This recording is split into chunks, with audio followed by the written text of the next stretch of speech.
Thank you so much for including me in this great series of topics. I'm really looking forward to sharing with you something that I teach normally in a much longer format. So I teach this as a 7-week course to master's degree students and as a 6-hour full-day corporate workshop. And so what you're getting here today is what someone my age would call the Cliff Notes version, or you can call it the condensed and quick version of how to look at team leadership.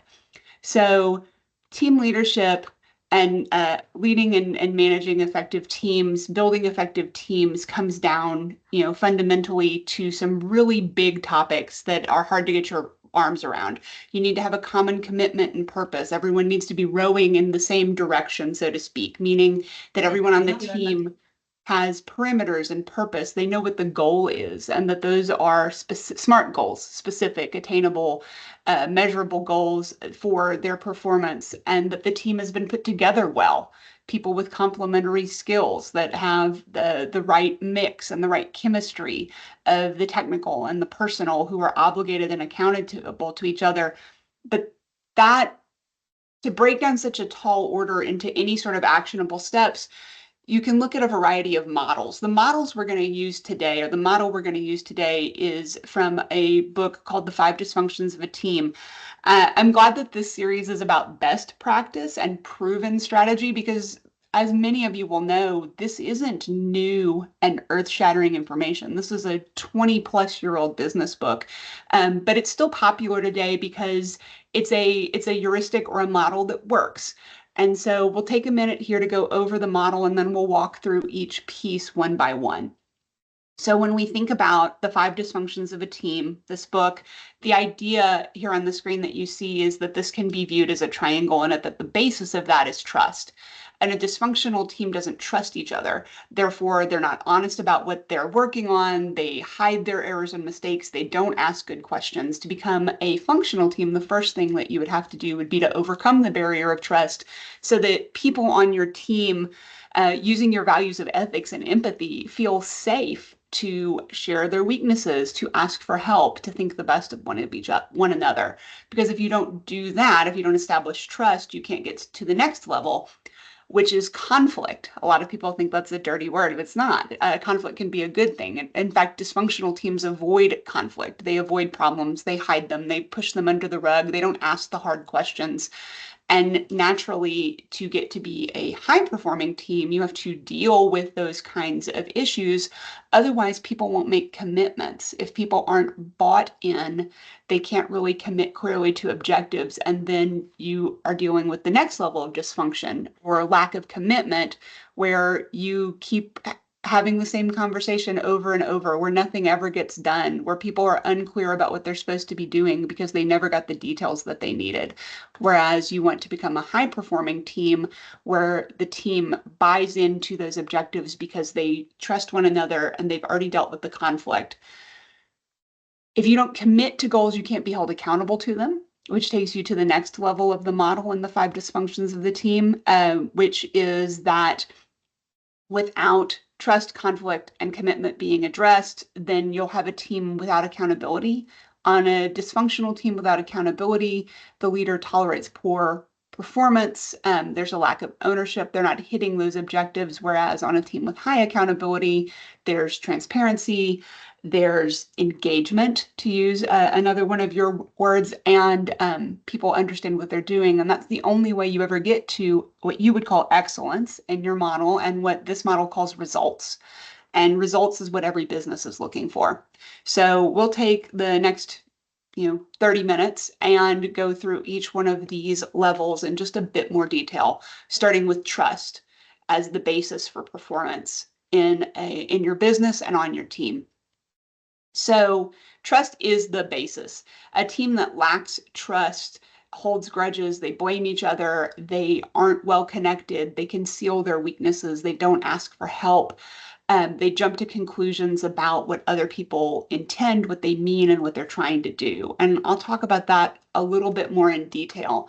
We, through a different book, a different model, Crucial Conversations, talks about it in terms of frames and lenses, but we all believe that we hear and see accurately, and that what we then tell ourselves is true. we believe that people naturally believe that something happens and then we react to it. But really what we're doing is something happens and we tell ourselves a little story and then we react based on the story that we told ourselves. The example here is your supervisor is called and he's not yet received your team's project plan. During the last meeting on Monday, John announced that he was going to hand in this plan by Thursday, and now the supervisor doesn't have it. Your reaction to this event is directly related to how much you trust John.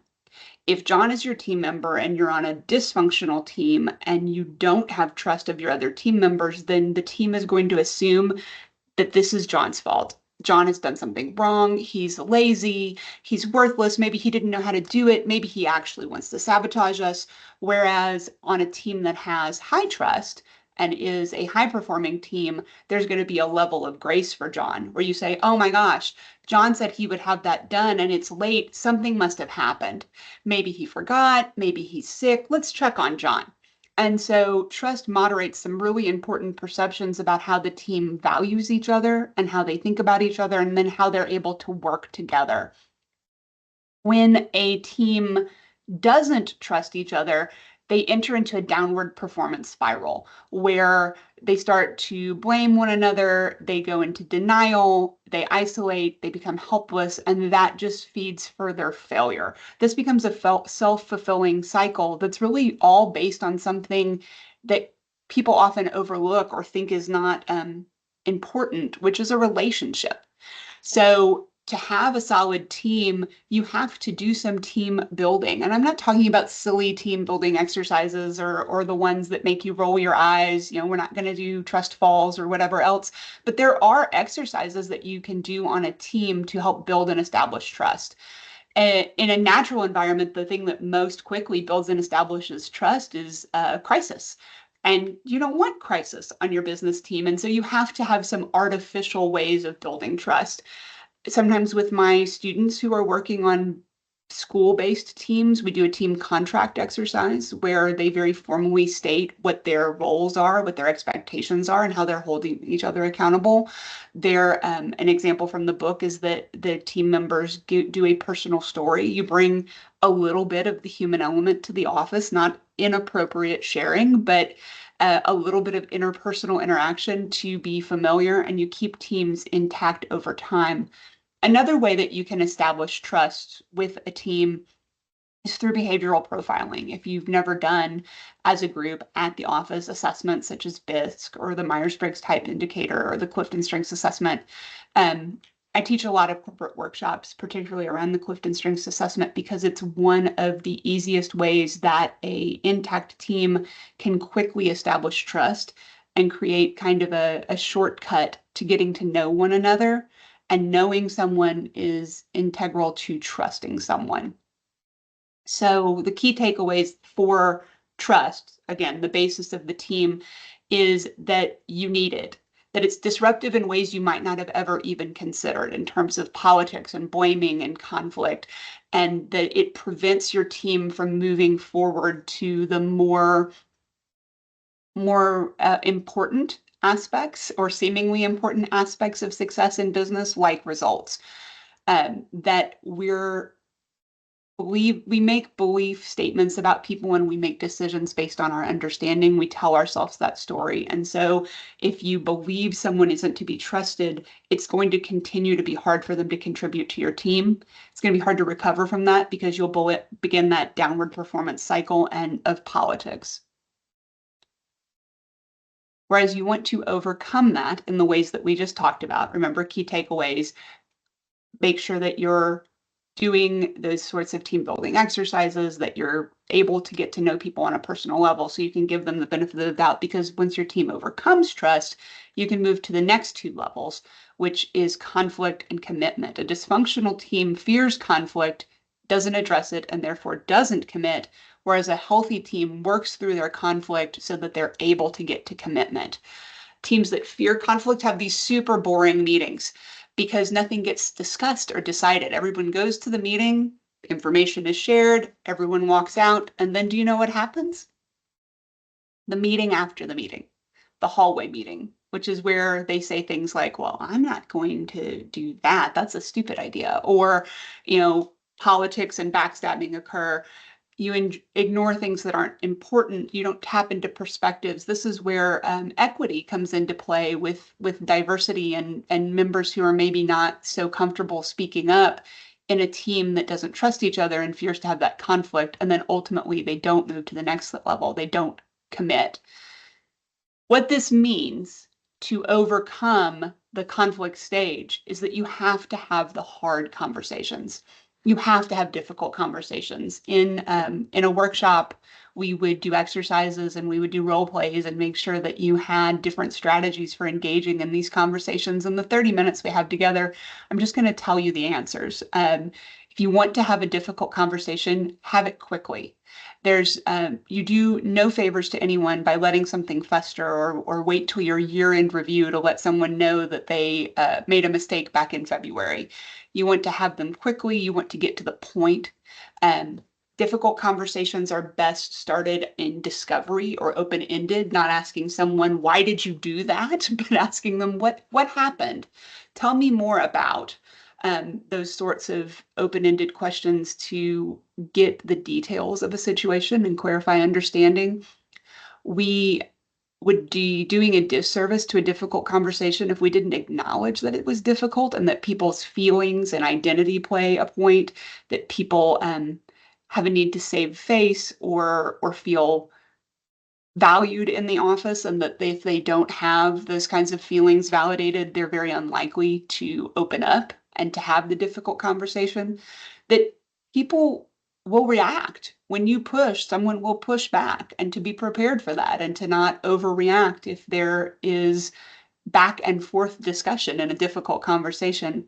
And that ultimately I'd be remiss from an HR perspective if I didn't say to document these kinds of conversations, whether that's a follow-up email that says, hey, just to recap what we talked about, here's what I need from you, or whether that's a memo that you keep privately, depending on the situation, to document them and to always be respectful of other people, because conflict needs to be managed, but it can be really useful. And one of the things that's important to remember is that there are two kinds of conflict.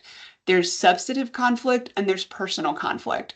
Simply stated, there's task conflict and relationship conflict. You can disagree about a task, what needs to be done, when it needs to be done, who should do it, how we should do it, when is the deadline. And that's different than engaging in an interpersonal relationship, something that's more politics and personality, something about your style or your relationship. And in fact, if you have enough task conflict that's not managed well, it can lead to relationship conflict. Whereas task conflict actually has a positive impact on performance. Having those kinds of good debates about, is this the right thing to be doing? And is this the right way to do this? What are our priorities? Is good for the team. It increases performance. But if that goes on for too long, it bleeds over into relationship conflict. People start to take it personally, and that immediately tanks your performance. To, again, reinforce the triangle model and the importance of the base, the thing that mediates how long you can be in task conflict and how much good you can get out of it is, in fact, trust. In a low trust environment, people can only take so much push before it starts to feel personal, because they don't trust that people have their best interest in heart and everybody's there for the team. In a high trust environment, you can engage in a lot of that healthy debate and back and forth, which actually, as you can see in the graph on the right, raises performance substantially. And that can go on for a long time before anyone starts to take it personally. So if conflict is beneficial and if it's necessary to get to the next level, which is commitment, then we need to remember that most people don't need to get their way. They just need to be heard. People need the opportunity to disagree and weigh in before they can buy in, but ultimately they need to commit to get to commitment. And commitment in the triangle model to the team means that we're speaking each other's language, whether you're using an assessment like Clifton Strengths to have shared language about personal preferences and work styles, DISC, Myers-Briggs, whichever, or if you're just uncovering primary interest and purpose and getting buy-in by having those difficult conversations. You can't get consensus and then walk away with qualifications. People People either are willing to sacrifice their interests for the common goal or they're not. And when people commit to the team, that's what's necessary to get to the next level. But people won't be able to commit if they don't feel safe. The term is psychological safety. When someone feels like it's okay to take a risk, that this is a comfortable place to ask questions, that it's okay to ask for clarification or to wonder why someone has a dissenting viewpoint. If you don't have this, then you don't have true engagement and you don't have equity because people are not willing to share their diverse perspectives, their dissenting views. People aren't willing to admit their mistakes and ask for help. Without that safety that leads to that additional conflict that leads to commitment, you're ultimately not going to get to accountability and results further up the model. But I will say the caveat is leaders need to remember that there's a time and a place for these conversations to be had with psychological safety and with comfort. Dissent is best when a decision is new, when it's early in development, or when something is in transition. The right time to ask questions is when you're forming a strategy, not when you're ready to give the presentation.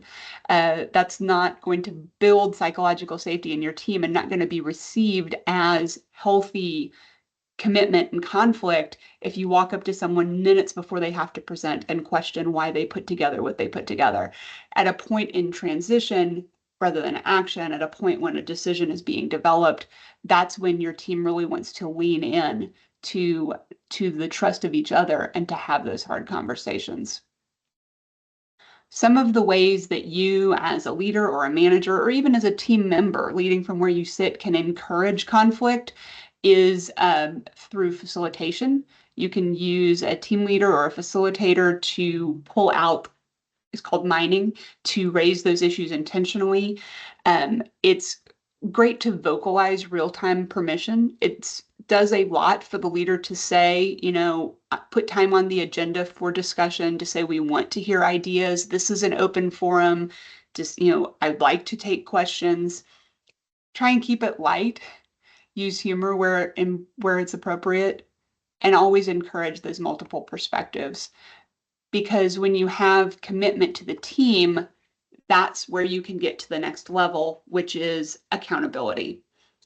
Accountability is critical to business success. We want to have a culture of accountability. And really, that's what we're going to talk about today, is a culture of accountability. Because a team that doesn't have accountability tolerates poor performance and doesn't hit their standards. And that becomes the attitude and the culture of the team. So a culture that doesn't hold accountability creates resentment, encourages mediocrity, misses their deadlines. And I'll tell you, as a manager, a culture that avoids accountability loses their best people. When mediocrity is tolerated, people who excel leave. They want to go somewhere where other people are held to the same standard. And if you don't hold your team accountable, you'll only end up with your weakest team members. And you want then to create a culture of accountability. When I talk about organizational culture, throwing those words around, those big terms around, what is organizational culture? It's that shared belief system about what's important. It's the assumptions that allow us to interpret what's going on in an organization, and that we as a team hold these collective beliefs or assumptions or even feelings about what's normal and about what's good and what's about valuable where we work. Culture is created and enforced, of course, by our founders, by the stories and legends and rituals that we tell ourselves about what we say is important, about how we talk about each other. You can think about how Starbucks calls all their employees partners, or Disney calls all their employees cast members. That's an element of reinforcing their culture. You can see it materially in how an office is set up. Is it cubes or is it closed doors? That says something about communication. A lot of businesses post their mission statements, their official goals. You see it in how jobs are posted and selected and how rewards are levied out.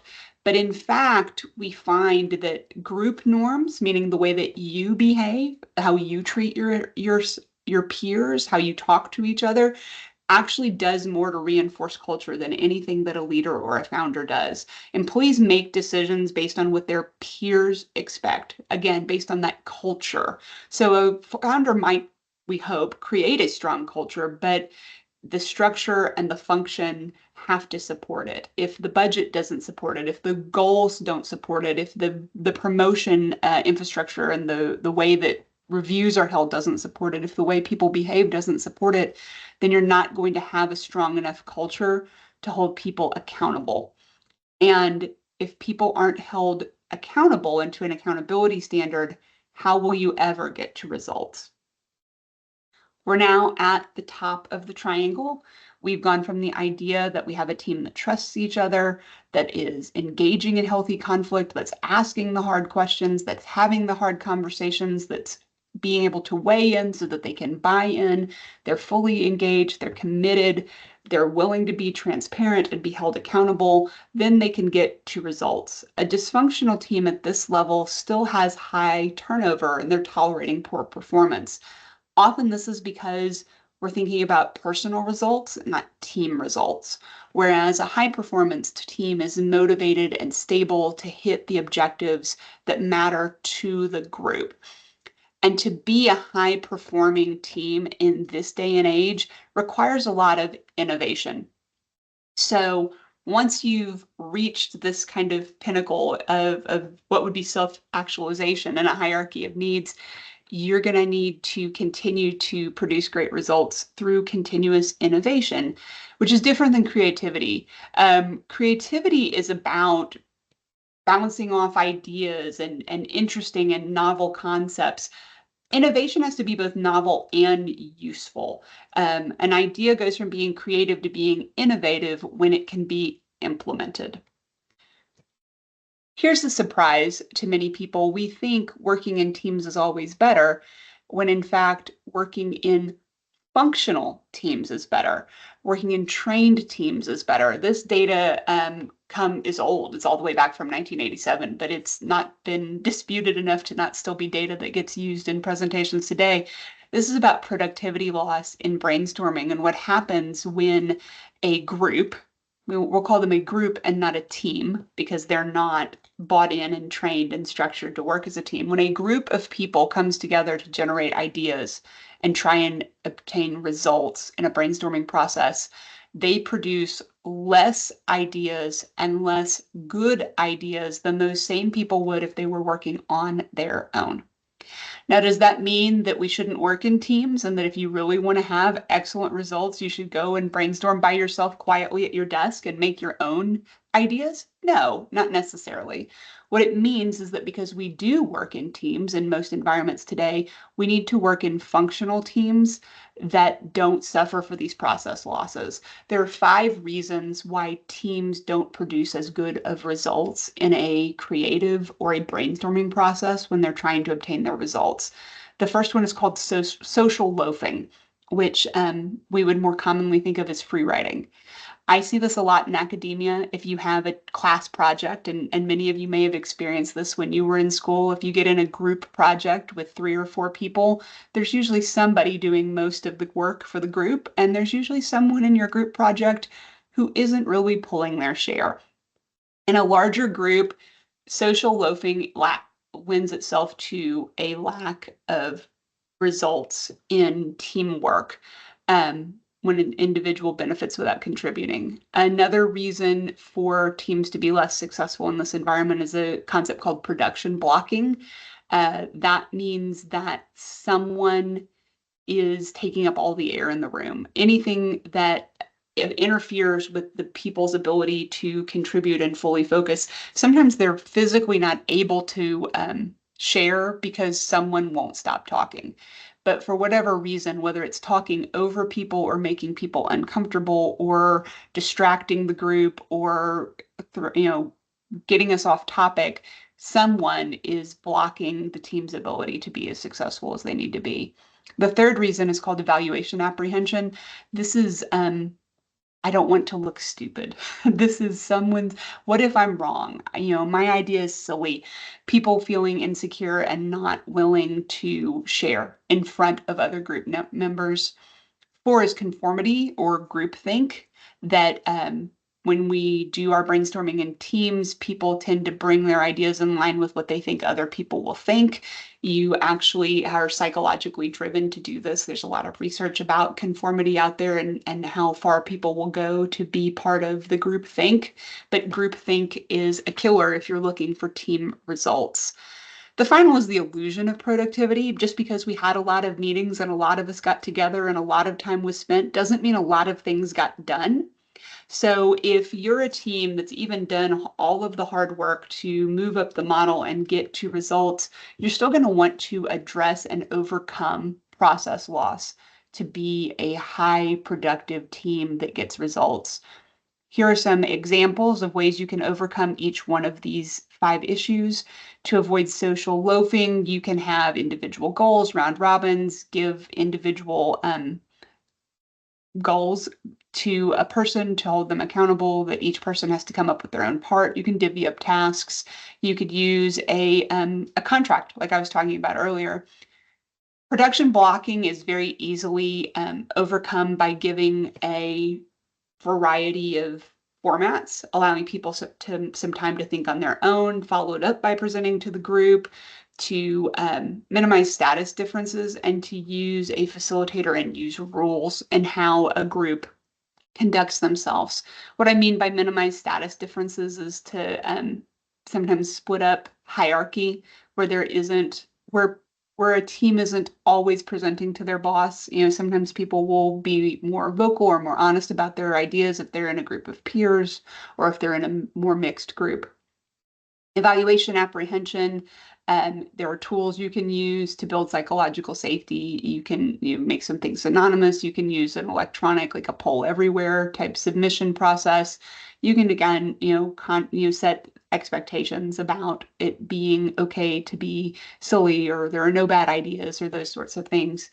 To overcome conformity or groupthink, you can, again, work independently followed by group work, or you can plan to think categorically, divide up a task or a project into certain kinds of brainstorming instead of overall ideas on a topic, make it down into smaller parts.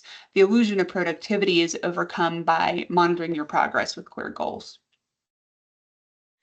Other ways to maximize your team creativity and maximize your results: goal setting techniques, using a facilitator, an outside individual, whether it's outside of your company or just someone standing apart from the group to help adhere to the rules, incorporating breaks. We all get tired, our brains get tired. Sometimes taking 5 or as much as 15 minutes off will make a more productive hour than powering through. And remembering that that failure can be a good thing, and that really making room to allow for things to fail fast. So to get the ideas out there, find out if they work or not, allow them to fail and move on, rather than trying to wait until you have the most perfect idea to test or to move forward. And that is the 5 dysfunctions of a team. High-performing teams go from trust to addressing conflict to commitment to accountability to results. I made it sound too easy, perhaps. It's actually a whole lot of hard work.